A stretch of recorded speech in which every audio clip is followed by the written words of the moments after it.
This is the Talking About the Hoosiers podcast, presented by HoosierIllustrated.com.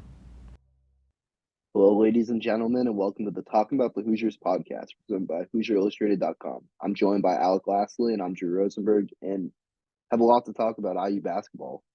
Big week. Basketball institutional media day was this past week, so a lot of stories, a lot of headlines. Schedule just came out, so a lot to talk about IU basketball. How are you doing, Alex? I'm doing good. It was obviously we haven't had a ton of true basketball to talk about. This was the first time that we got first chance to kind of talk to a lot of the guys as well this off season and going into the season. A lot of good stuff to talk about, but it was fun. Basketball is obviously a couple days away from start of practice and about a month away before we get to Hoosier Hysteria. So it's a fun time for Indiana athletics and definitely Indiana basketball. Yeah, you brought it up. Hoosier Hysteria is, less than a month away. October 20th, with some exciting news announced. Gucci Mane, the rapper, are going to be performing there. Really excited to see that for some recruits, players. It's just one of those things they've done the last few years. It's been really good to get people not just excited about Hoosier Hysteria, but excited about the program coming into the year. Yeah, definitely. I mean, there's second year in a row that they've had some sort of musical act, right? And I think that's one of the things that Mike Woodson wanted to do when he came back to Indiana is modernize the history that Indiana does have basketball wise, but modernize it a little bit and make it a lot more appealing for these recruits, a lot of their families as well, and make it more of a true event rather than a lot of people love to come see the team kind of for that first time, but you don't really see a lot of true on the court action, right? They're going to be very limited with a lot of that stuff. So to make it a lot more appealing that way and make it a true event, I think it's great, right? I mean, you continue to now 2 years in a row get some big time names. So Mike Woodson is definitely having fun with this. I think he's loving it as much as some of these younger guys are. I think that's definitely good for Indiana basketball and what this event now has kind of turned into under him now in his third year here coming up in just a short month away. I mean, Woodson kind of. Are you a Gucci Mane fan? I mean, I know a couple songs, Get the Bag, a couple others, but not like the biggest fan, But I'll be in attendance and I'll be excited to see him perform. It'll be a lot of fun for sure. Yeah, no, it'll be good. Definitely a headliner name. Grab some people's attention, but I think it'll be interesting to see who he appeals to, some of that older fan base or maybe some of that younger fan base. But either way, everyone knows him, so I think it's fun all around. And that's the thing. Like last year was G Herbo, G Herbo's a younger artist. Gucci Mane's been around for a while, so you got some of the older fans, younger fans. It's a good mix with the Gucci Mane fans. They'll probably be in attendance too, along with IU fans at Hoosier Hysteria. Yep, absolutely. Yeah, Woodson did have some interesting quotes though from Media Day the other day, kind of talking about how his clock's ticking. He wants everything this year. He came here to win Big Ten championships, and he said something that stood out to me at least was he's failed in his first 2 years, and for me as a reporter just outside looking in, I wouldn't call it a failure how he's done in his first 2 years, but it seems like he has a lot higher expectations than most of us had for him. Yeah, and I mean, right, he came from a time where playing for Bob Knight, the history that Indiana had back in the day when he was in Bloomington, right? Much different expectations than kind of what it has been over the last decade here. And that was the whole reason to bring him back was to not only revamp the program, but get each and every year the expectations back to, not only just getting to the NCAA tournament, right? But being able to compete atop the Big Ten, which at Indiana you need to do every single year. You have all of the ability to do that. And you need to be able to do that. And so for him to come back kind of right away, we heard it 2 years ago at his introductory press conference was, coming back to win Big Ten and national titles. And everyone was like, that's obviously a great message to have, but coming from a team that hadn't, made it to the NCAA tournament in 6 years at that point, much different kind of tone than what maybe a lot of people were realistically expecting. Get back-to-back NCAA tournaments for the first time in 6 years there. Build off of it, right? Win another game in the NCAA tournament, get to the round of 32.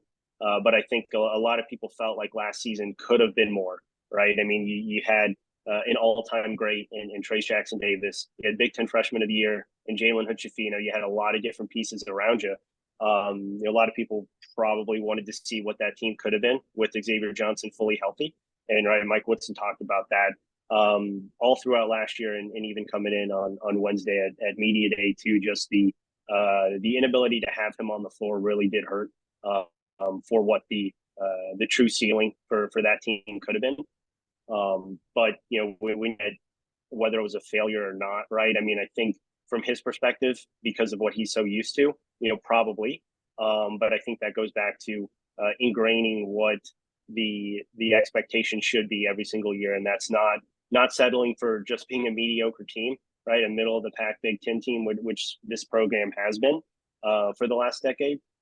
Getting back up to competing for Big Ten titles, which I think obviously is step one, and then being able to get back to at least the Sweet 16 and move forward from there. We'll see. Obviously, long way to go before we start talking about an NCAA tournament and potential with this team this year. But sending the right message, has the right tone, and I think you kind of felt a little bit more of that sense of urgency this year.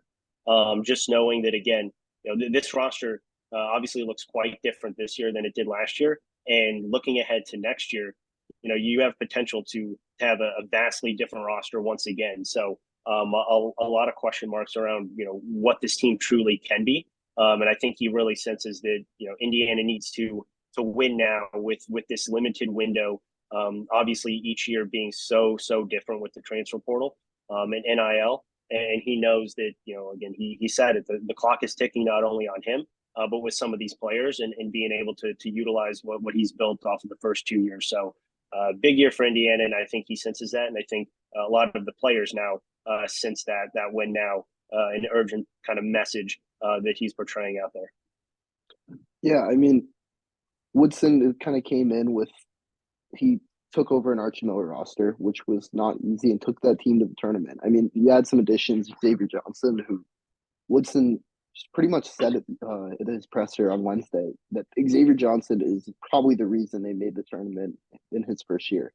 Yes, Trace Jackson Davis was unbelievable down the stretch, but Xavier Johnson was almost putting up a triple-double every game. He was averaging like 15, 8, and 8, and was carrying this team, and then losing him last year to Kansas just killed this team, and they went on a big losing streak immediately after. But Jalen Hood-Schifino stepped up, and this team, surprised. If you told me last year Xavier Johnson was going to go down and they were still going to be a 4 seed in the tournament and win a game, probably wouldn't have believed you, just because of how important Xavier Johnson is. But now you bring in Kel'el Ware, Mackenzie Mgbako, these guys who are probably going to be here 1 year and go off to the NBA. The clock is ticking. It's not like he's going to have this same roster for 4 years where he's going to have, like, where you would have in the Bob Knight era, where guys are going to stay 3-4 years. If a guy is great, he's leaving right away. Yeah, and so it goes back to that win now. He senses that. I think the biggest question is going to be kind of how this team progresses throughout the year, right? I think with not only a very difficult non-conference schedule, kind of early on in the season, and 2 really tough Big Ten games to kind of get December started. They have a very difficult stretch kind of right at the beginning of the year. I think you're going to see the team struggle a lot more than I think what people are expecting or probably would want to see. But I think the potential long term this year is much higher than it was last year. With some of those pieces, they have a much more talented roster from top to bottom, in my opinion, from a year ago, and even obviously vastly different from 2 years ago. You have the veteran leadership, obviously, with Xavier Johnson, with the assumption that he can stay healthy. I think bringing in a guy like Anthony Walker, who spent numerous years on a winning Miami team, Obviously, didn't play a huge role throughout his entire career there, but a guy who knows how to win, and a guy who through everything that he said just wants to play a role on a winning team. He sees that potential, right? You have a guy like Trey Galloway as well, so you have the leadership in place. You have the talent in place. Kel'el Ware and Mackenzie Mgbako, even Malik Renew, right? Guys who potentially may be gone after this season. And you now look at what they have, and I think by the end of the year, you're going to see a vastly different team. But the structure, which a lot of these guys are talking about, and Mike Woodson's talking about, has to be set in place, over the next 2.5, 3 months. So when you get into kind of the heart of Big Ten play, that's when you start to trend up, and I think you're going to see that. I think you're going to see, a much different style of play than kind of the last 2 years, because Mike Woodson now kind of truly has, I think, what he wants in his roster. And that's a lot more versatility, a lot more athleticism, especially in the front court. And, it's going to come down to what Indiana fans hate to hear, and that's their ability or inability to shoot the three and shoot it at a high rate. And, that's what everyone's been talking about, the floor spacing, the ability to hit the outside shot. And we'll see if it comes to fruition. But they do have all the talent in the world to make some noise come March, but it's going to be set with the foundation here in the next 2.5 months. Yeah, I mean, I think the tough schedule will end up being very good for this team in the long run. They have a lot of freshmen. There are a lot of guys who really haven't had big roles at the college level who are going to be thrust into big roles this year. Renew last year he played, but it wasn't like he was behind Trace Jackson Davis, so he wasn't being asked to do too much. You have Mgbako, you have Kel'el Ware, who had a lot of issues at Oregon, and coming into a new situation in this tough schedule. It's probably going to be a rough start to the year, as you said, but it hopefully will help them in the long run and help build this team. But the question mark I have is, you mentioned it, 3-point shooting. There's a lot of talent on this roster, but is it the right talent? Is it the right pieces that fit together? Because you can have all the talent in the world, but if it doesn't fit together, it's not going to work. And I'm not sure how the fit's going to work, just with the what seems like the lack of shooting. I don't know who is going to step up and be a shooter. Yeah, Trey Galloway shot 45% from three last year, but it was unlimited attempts. CJ Gunn can shoot the ball. I know the percentages, they're ugly, but he can shoot the ball, and he needs to take that sophomore leap that I think he will and has that ability to. But Xavier Johnson hasn't been the most consistent 3-point shooter in his career. It's been some work he's worked on. He talked about his improvement shooting off the dribble, but this team lacks shooters, and it's a similar thing to last year. Yeah, there's going to be more space with Kel'el Ware at the 5 instead of Trace Jackson Davis, but I just don't know how the spacing is going to work and how they're going to be able to flow on offense. And it's kind of been a recurring theme with the Mike Woodson era. Yeah, I think we're going to see, again, kind of a little bit more of that versatility from the front court, which I think is going to help a little bit with that floor spacing, just in terms of being able to, penetrate with a guy like Xavier Johnson. You go back to, what I think was one of the biggest quotes, most striking quotes that Mike Woodson had, was when he brought up the fact that, Kel'el Ware has that kind of quote unquote lazy, reputation that preceded him when he committed to Indiana, and that's been a big talking point throughout the entire offseason, is what kind of Kel'el Ware is going to show up. And we've heard the motor issues, the inconsistency that he had at Oregon, and what he's either capable of or incapable of, and the potential that he does have to be a first round draft pick in this upcoming draft, right? He came into the 2023 season as a freshman, as a projected lottery pick. And, for whatever reason, it did not work out at Oregon.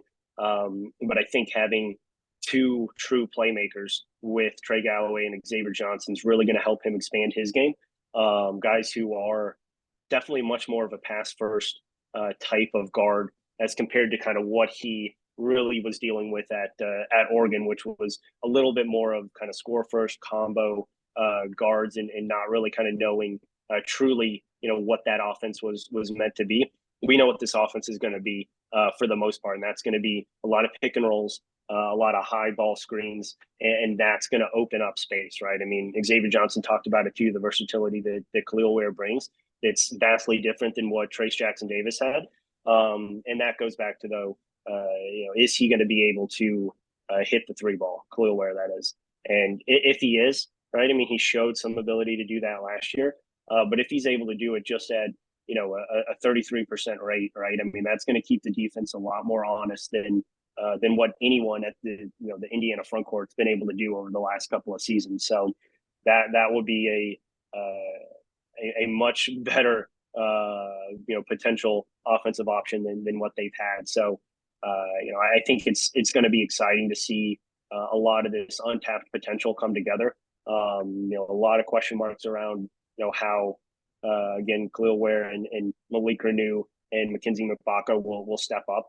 A lot of guys who have not played a ton of minutes, right? The foul rate that Malik Renew has in his freshman season was astronomical. So we'll see if he can kind of hone that in and be able to play significant minutes. Mackenzie Mgbako, obviously extremely talented, but just a freshman. And while we've heard great things from almost everyone on the roster about what he's going to be able to bring, still a lot to put on a freshman who is a bit of that tweener of, is he a small ball four? Is he a bigger wing? Is he going to be able to knock down outside shots at a consistent rate, more so off of the catch? Because again, the ball's going to be in Xavier Johnson and Trey Galloway's hands a lot. And so is he going to be able to be a consistent knockdown shooter from the perimeter? So I think it's, a lot of this untapped potential is very exciting from an Indiana perspective.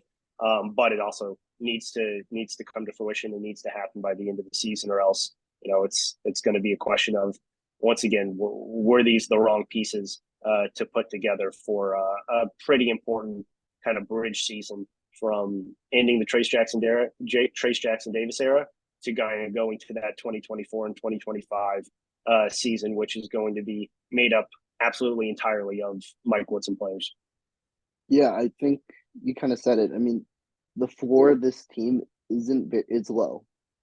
There's a very low floor, but the ceiling is very high as well. So it's one of those things, if everything works out how it could, this team could end up being very, very good. But if things go wrong and they start to go south, this team could end up being where the Archie Miller teams were, which is what fans are, I think, scared of.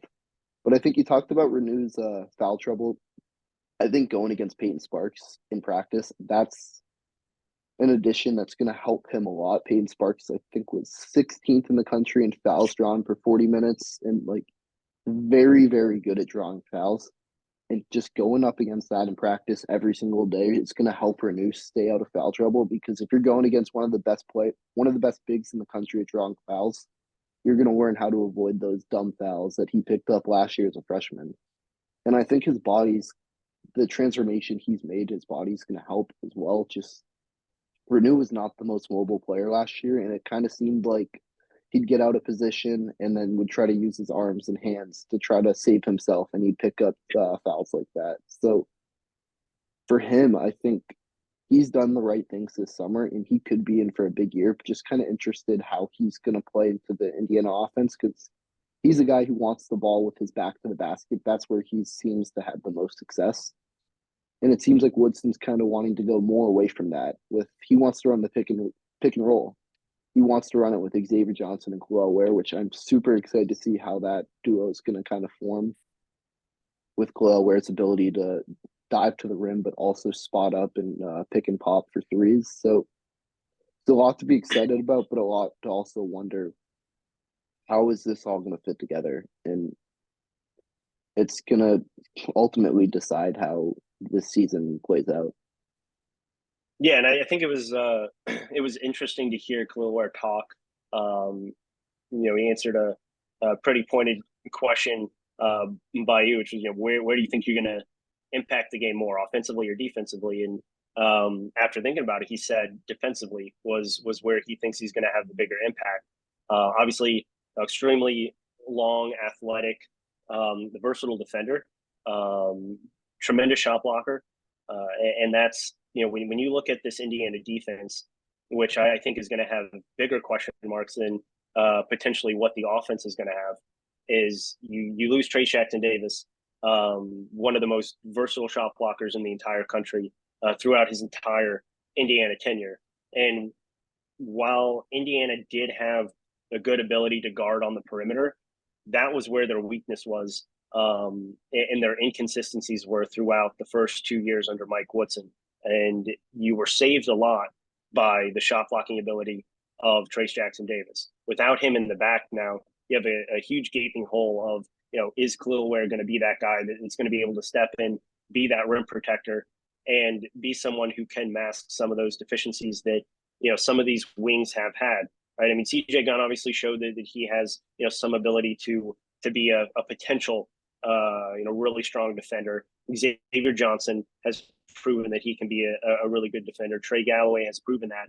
But outside those three, right? I mean, Mackenzie Mgbako, again, how's he going to fit in? Is he going to be able to guard a true, 2 or 3 on the wing versus, potentially a 4 in the post? Outside of that, right, is Caleb Banks going to be a guy who's going to be able to guard some of the quickness of some of those wing scorers on the perimeter that you're seeing more and more come into the Big Ten, and more so in some of these other conferences, right? The Big 12, the ACC, that have proven to be, NBA factories for scoring perimeter players.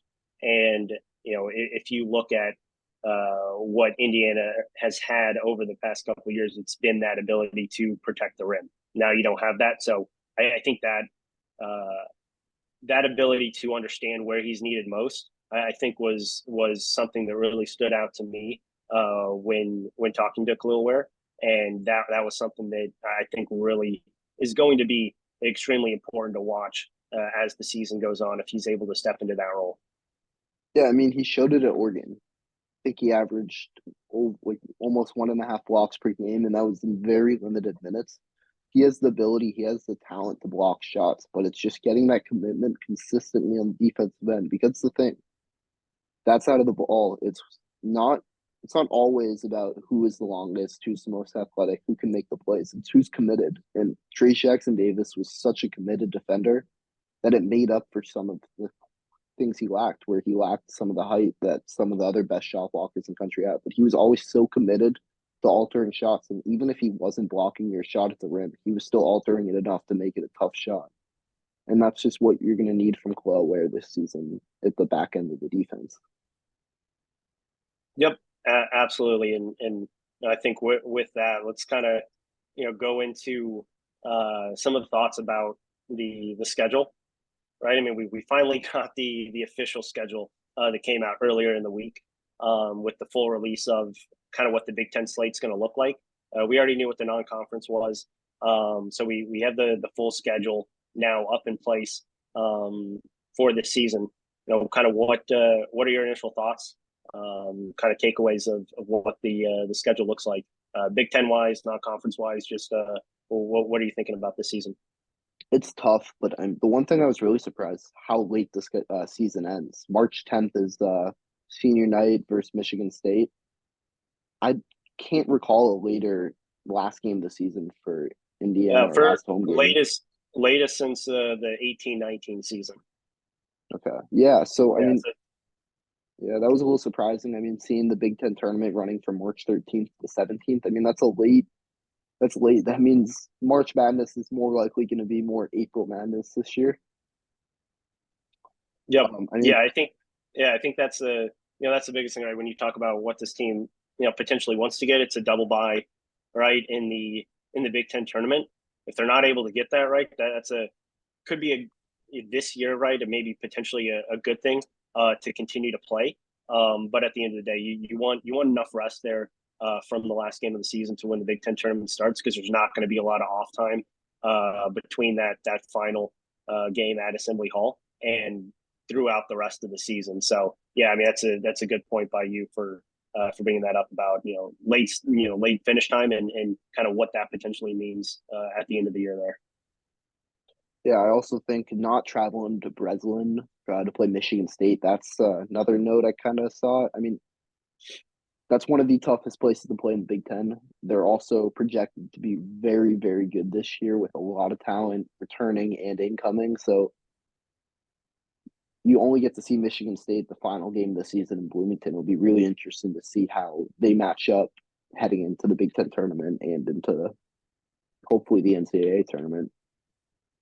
Yeah, definitely. I mean, I think that's a big helper for a team that kind of needs some of the early season struggles and some of those late wins to kind of help them out as the season goes on. Because again, we kind of touched on it earlier, but that kind of late November, early December stretch for Indiana is a gauntlet. I mean, they have one of the most difficult 7-game stretches there between the Empire Classic, where we already know they're going to play UConn in the opener there, and then the potentially Texas or Louisville, right? After that they go back home to Indianapolis, play Harvard, still have Maryland and Michigan as those first 2 Big Ten games, and then kind of wrap up that 7-game stretch with Auburn and Kansas. So there's really no ability to from non-conference to Big Ten play there to really kind of settle in. That's going to be a great test that I think is going to really help out Indiana moving forward. But then I think right at the beginning or right at the end of January is kind of where you see the toughest slate for Big Ten play. 4-game stretch against Purdue, at Wisconsin, at Illinois, and then at home against Iowa. I think that's going to be the most difficult 4-game window there for Indiana.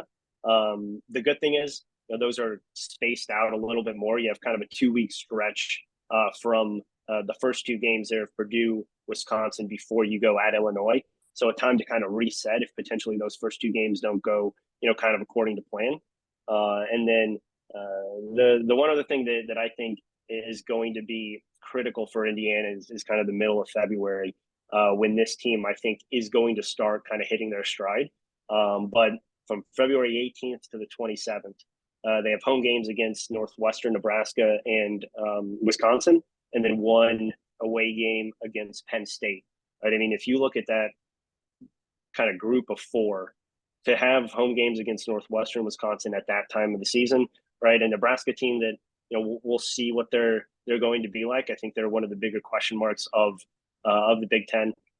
Penn State, first-year head coach in Mike Rhodes, so we'll see what that kind of entails. We've had some big-time transfer additions throughout the offseason from high major conferences, but that's a 4-game stretch that I think you really kind of have to circle. And if you're looking at what Indiana could potentially do, where they will end up in the Big Ten, that 4-game stretch I think is going to be critical to kind of tell you if they're going to end up potentially at a double bye or just getting a single bye and kind of ending middle of the pack. Because you get Northwestern, who's supposed to be one of the top teams in the Big Ten, Wisconsin, who's a veteran team as well, returning a lot of key pieces, and then a couple question marks with Penn State and Nebraska. But if you're able to kind of get through there with maybe 3 wins, 3-1 stretch there, that's going to really skyrocket you in potentially what could be into a double bye situation come the end of the season.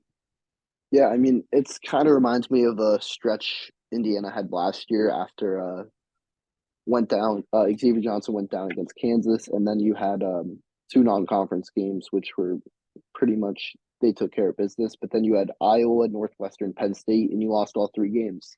Indiana wins those 3 games, which were games they probably should have won, at least 2 of them. You're looking at a whole different spot in the Big Ten regular season standings. So it's just you got to take care of business in those big games. With practices starting, Hoosier Hysteria coming up, we'll find out a lot more about the IU basketball team as they start playing their exhibition games and more. But right now we got a Indiana football team that is in a must-win game in a non-conference against Akron this weekend at Bloomington. 7 p.m. or 7:30 kickoff. Be on Big Ten Network Saturday night. Alec, what's your thoughts heading into this one? Yeah, I think it's just all about what the offense is going to be able to do. Right, we saw them kind of build off of a really bad first half against Louisville.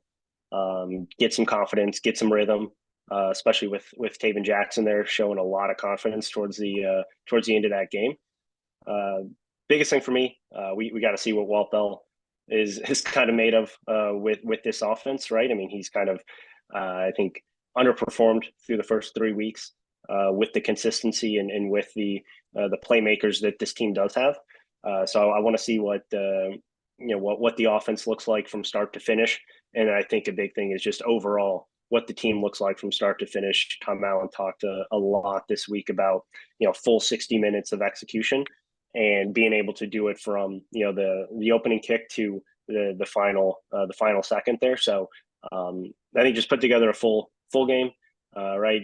Akron does have a lot of former Power Five players at skill position, so it's not going to be a total walkover, but definitely want to see what this Indiana offense looks like consistently, and see if you can start to build, because next week, right, critical week against Maryland. So this is now where Indiana needs to turn the page from any of those inconsistencies and start to put together full games as conference play really gets going here for the remainder of the season. Yeah, I feel like at this point we have a pretty good idea what we're going to get from the Indiana defense. They've showed up in all 3 games. Louisville, it was a tough first half, but rebounded in the second half, not allowing a point. So it's the offense. It's what is the offense going to show this time? Are we going to get the Taven Jackson from the first half of Louisville, or are we going to get the Taven Jackson from the second half, where he seemed really comfortable, was pushing it down the field, comfortable in the pocket, stepping up and avoiding pressure? That Taven Jackson looked like he could lead this team to a bowl game. The first half Taven Jackson, I'm not sure if he could lead this team to win 4 games. So it's what Taven Jackson you get. And you mentioned Walt Bell. What Walt Bell are we what is he gonna do? What's he dialing up? He kind of talked about hiding some of this stuff, trying to save stuff, but we're in game 4 now. You can't be hiding stuff in the playbook at this point. You gotta let Taven Jackson make plays, let him do what you brought him here to do. And he did that in the second half against Louisville. Let him push the ball down the field. We didn't really see that in the first half.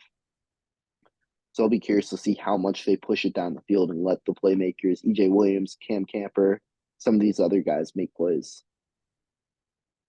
Yep. Well, hopefully we get a little bit clearer of an answer on EJ Williams and the health for him.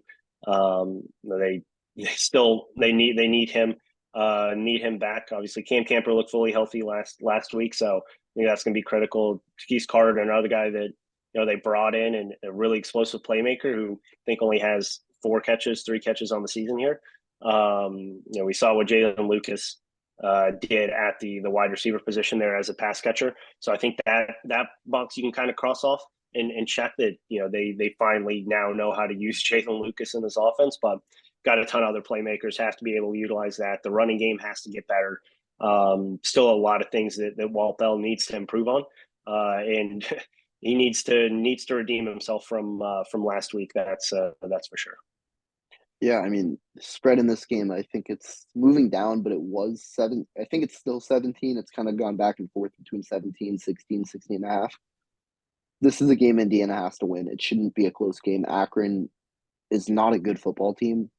And if Indiana is going to make a bowl game, these are the games you got to just take care of, put it away early, and you got to boat race. And these are the games that good teams win by 30 points. And if Indiana is going to be a bowl team and be a good team this year, this is a game they have to win big. Yeah. Is there anything else, Alec, you think we should talk about before we wrap up here? Nope, all good. Covered a good variety today. I think everyone's excited for basketball season to get going, and we will obviously see if Indiana football can bounce back from a disappointing loss last week and kind of get some momentum going into full Big Ten play. Yeah, and we'll probably have a lot more basketballs in the coming weeks, especially with recruiting. And then football, big week next week. So as always, for all things Indiana athletics, follow Indiana_FRN on Twitter, Facebook, and the HoosierIllustrated.com website. Check it. There's stories up each day, news, everything you can need. Make sure to hit subscribe on the YouTube and Spotify. And as always, thank you for listening to the Talking About the Hoosiers podcast presented by HoosierIllustrated.com. We'll be back next week with our recap of this weekend and a preview of Indiana's matchup with Maryland.